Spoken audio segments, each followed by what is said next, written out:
WhatsApp bro. হ্যাঁ আপনারা এই দুঃখ কষ্টের মধ্যে একটু বিনোদন দেওয়ার জন্য দেখেন ভাই, আমার হাসি পাইতেছে দুই বৌদির কাজকর্ম দেখে। আপনারা ইউটিউব থাম্বনেল দেখছেন, অবশ্যই ভাই ভিডিওটা আমার স্ক্রিনে লক্ষ্য করবেন, আমার মোবাইলে না, আমি আপনারা স্ক্রিনে দেখতেছেন। এইখানে যে ছোট বৌদির পোস্টটা আপনারা দেখতেছেন, দুই বৌদিরই ভাই পোস্ট আছে ভাই, ছোট বৌদি বড় বৌদি দুই বৌদির কথা আছে। এবং কি আমাদের যে বন্যা, যে আমাদের হাসু আপা, ওই যে সিপুদা যে বলে হাসু আপা, সেই হাসু আপার যে মানে কি গিফট, এগুলো গিফট, তো এগুলো নিয়ে কথা আছে, কেউ চলে যাবে না। দেখেন আমাদের বাংলাদেশের নোয়াখালী, ফেনী, কুমিল্লা, লক্ষ্মীপুর, চাঁদপুর সহ বিভিন্ন জেলায় যে বন্যার পরিস্থিতি ভয়াবহ আকার ধারণ করেছেন, লক্ষ লক্ষ মানুষ এবং অবহেলা প্রাণী বিপদগ্রস্ত, যার যার সমর্থন অনুযায়ী যে বন্যাদের পাশে দাঁড়াবেন এবং আহ্বান জানাচ্ছি, আল্লাহ সবাইকে হেফাজত করুক। এটা হলো আমাদের ছোট বৌদির একটা মনে করেন স্ট্যাটাস, সাধারণ একটা স্ট্যাটাস। হ্যাঁ উনি সবসময় বুঝলাম না, বড় বৌদিকে ওভারটেক করে এখন প্রতিনিয়ত ছোট বৌদি ফাটিয়ে দিতেছে।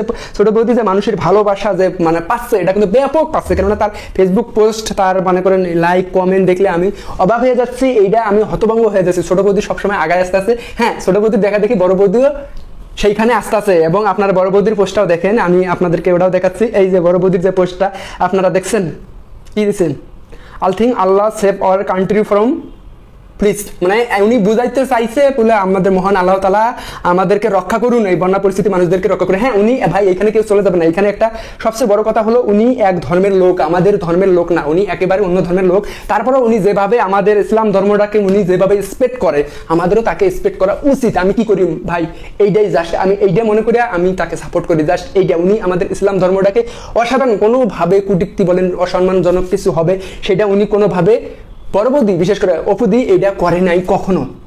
আমি একটা কথা আপনাদেরকে এখনো বলি, পরে বলবো, এই ইতিপূর্বে এতদিন থেকে দেখে আসছেন। হ্যাঁ উনি আগে বিয়ের আগে বলছিল, মানে বিয়ে হয়েছিল যখন, তখন বলছিল উনি মুসলিম হয়ে গেছে। তো উনি আসলে মুসলমানের যে মানে মুসলিম যেভাবে বিয়ে করে ওই অনুযায়ী শাকিব খান তাকে বিবাহ করছে, মুসলিম ধর্ম অনুসারে আর কি বিবাহ করছে। তার মানে এই না উনি ইসলাম ধর্ম গ্রহণ করছে, উনি ওনার ধর্মই আছে, সনাতন ধর্ম। তবে একটা কথা বলি, দেখেন হিন্দু যদি শাকিব খান যদি হিন্দু ধর্মে বিবাহ করতো ওই অনুযায়ী, তাহলে কিন্তু শাকিব খানকে আমরা হিন্দু হিন্দু বলতাম। তো এইখানে অপুদি মানে বড়বদি আমাদের যে অপবিশ্বাস, উনি যে ইসলাম ধর্ম অনুযায়ী বিয়ে শাদী করছে, এর কারণে ওনাকে ইসলাম মানে করেন অপু ইসলাম, ওইখানে বিয়ার যে নাম, বিয়ের স্বাক্ষরে ওখানে আছে অপু ইসলাম। তো এইখানে দিচ্ছে শুধু ওই ইসলাম ধর্ম অনুসারে, ইসলামিক ভাবে উনি বিবাহটা করে নিছে।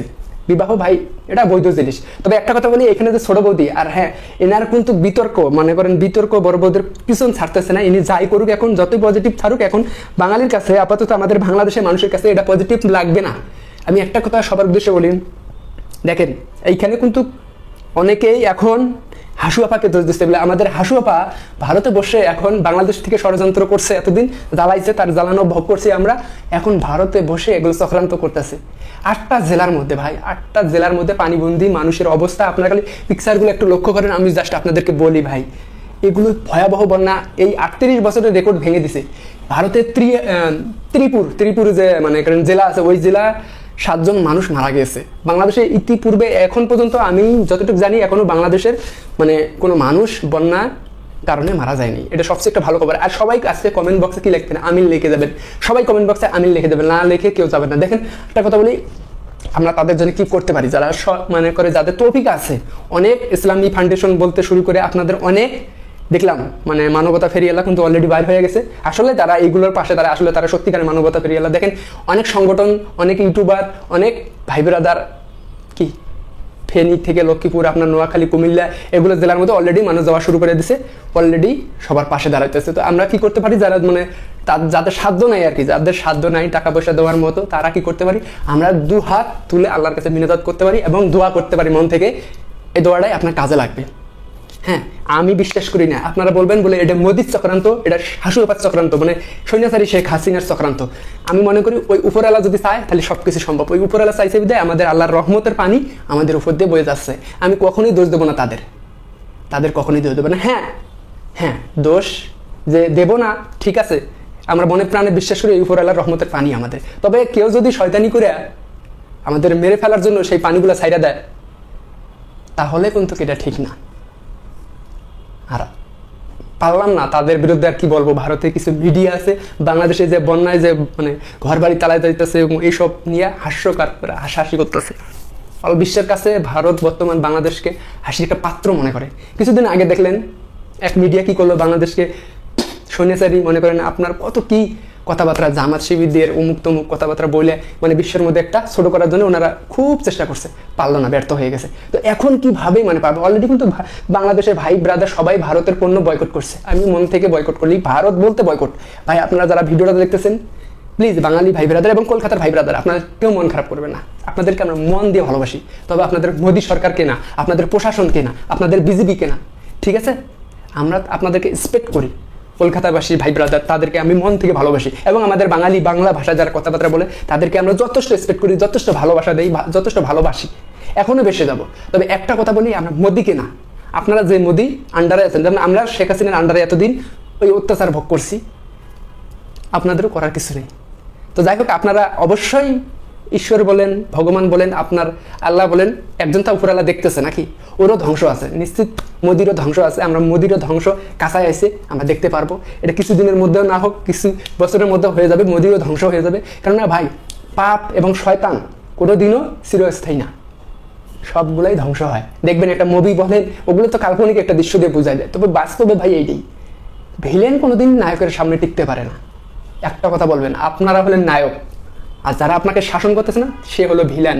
তো আপনি নায়ক, আপনি অবশ্যই জিতবেন, এটা বুকে হাত দিয়ে বলেন, আপনি নায়ক, আপনি অবশ্যই জিতবেন, আর ভিলেন জিতবে না। তবে এইখানে আমাদের যে অত্যাচার, আমাদের যে পানি ছেড়ে দিয়ে আমাদেরকে ডুবে মারতে চাইতেছে যে মোদী প্রশাসন, যে মোদীর পরিকল্পনা, এগুলো সব ভেস্তে যাবে। কেননা আমার উপর এলাকায় আমরা বিশ্বাস করি মনে প্রাণে, আমরা মোদীকে তো বিশ্বাস করি না। হ্যাঁ, মোদীকে আমরা ব্যবস্থা নেবো, এটা আমরা তো এখন তাকে আমরা কি করতে পারি? আমাদের তো ওই রকম সামর্থ্য নেই, আমরা তো আর অত বড় রাষ্ট্র না, আমরা ছোট রাষ্ট্র, কিন্তু আমাদের এটা নিয়ে আমরা গর্ব করি, বাংলাদেশের নাগরিক আমরা একজন সুশীল ব্যক্তি বলেন, সুশীল সমাজ বলেন, আমরা সেই সমাজে বাস করি। আমরা শান্তি চাই, আমরা কাউকে গলা চেপে ধরে মারতে চাই না, কাউকে ক্ষতি হোক এটা আমরা চাই না, আমরা সেই দেশের নাগরিক। তবে একটা কথা বলি, অত্যাচারী আমাদের উপরে কি চাপাই দিতেছে না, আপনার উপরে অটোমেটিক চাপ আসবে, চিন্তা করিয়েন না ভাই। খাউজাইলে কুরানি আছে, ধারাইলে শোধ আছে, এই কথাটা আপনারা যদি এক কথায় বিশ্বাস করেন তাহলে এটাই। তবে একটা কথা বলি, ডক্টর ইউনূস সাহেব, আমাদের যে উপদেষ্টা, মানে আমাদের যে এখন ভারপ্রাপ্ত সরকার, ইনি কিন্তু যথেষ্ট বুদ্ধিমান, যথেষ্ট ট্যালেন্ট, যথেষ্ট পরীক্ষিত একটা মানুষ। সে মানুষটা এগুলো তাকে যেভাবে চাপ সৃষ্টি করতেছে, সেই মানুষটাকে প্রেশার দিতেছে যাতে এই সরকার বাংলাদেশকে চালাতে না পারে, বাংলাদেশকে না চালায় মানে উনি বাধ্য হয়ে গদি ছাড়িয়ে দিয়ে যাবে, তাতে বাংলাদেশ দেউলিয়া হয়ে যাবে শ্রীলঙ্কার মতো। সেইটা করার জন্য পায়তারা করতেছে এই ভারত। আমাদের যদি বাংলাদেশে মনে প্রাণে বিশ্বাস করে সেটা ভারত বন্ধু, কিন্তু মনে প্রাণে আপনারা বিশ্বাস করেন ভারত হলো আমাদের চিরশত্রু। পাকিস্তান একসময় আমাদের শাসন করতো, ওইভাবে আমাদেরকে শোষণ করতো, সবকিছু চুষে নিয়ে যেত। তো এখন আমাদের কিন্তু ভারত শাসন করতেছে, ভারত চুষে নিয়ে যেতেছে। জানেন আপনারা কি সেটা খেয়াল করছেন? খেয়াল করেনি। যারা শিক্ষিত ব্যক্তি, যারা ট্যালেন্ট ব্যক্তি, আপনারা অনেক আমার চেয়ে এখানে সবাই বুদ্ধিমান, সবাই ভালো বোঝেন। তবে আপনারা কি মাথায় আসছে আমাদেরকে যে এইভাবে এরা এত পূর্বে শেখ হাসিনা শাসন করেনি, ভারত যে শাসন করছে, এটাকে বিশ্বাস করেন? এখন কি ক্লিয়ার হচ্ছে নাকি এখনো হচ্ছেন না? ভাই হালুয়া রুটি খাওয়া এখনো বাদ দেন, এখন চোখটা খুলেন না, মাঠে এসে পরিস্থিতি দেখেন না। শুধু দুই বৌদি কি পোস্ট করলো না পোস্ট করলো এটা বড় কথা না, কথা হলো আপনি কি করতেছেন দেশের জন্য। অনেকেই বলেন বলে ভাই দেশ আমাকে কি দিছে, দেশ আপনাকে জন্ম দিছে, এই দেশে আপনি জন্ম হয়েছেন, সেটা বড় কথা, কিন্তু দেশকে আপনি কি দিছেন? তো দেখেন ভাই, আমাদের যে বন্যার পরিস্থিতি, এটা যে যেমনি পারেন ভাই মানুষের পাশে দাঁড়ান, আমিও চেষ্টা করবো যথেষ্ট। তবে একটা কিছু না করতে পারলে দোয়া করতে পারি। অবশ্যই ভিডিওটা সবাই কমেন্ট বক্সে আমিন লিখে যাবেন, আর যদি ভালো লাগে যে কোনো জায়গায় ছাপতে পারেন, কপিরাইট নো ফ্রি। ভালো থাকবেন, আর হ্যাঁ ভুলে যাবেন না যার যার ধর্ম আগে, তারপরে কাজ করবো ইনশাআল্লাহ। প্রতিনিয়ত দেখা হবে যদি বেঁচে থাকি।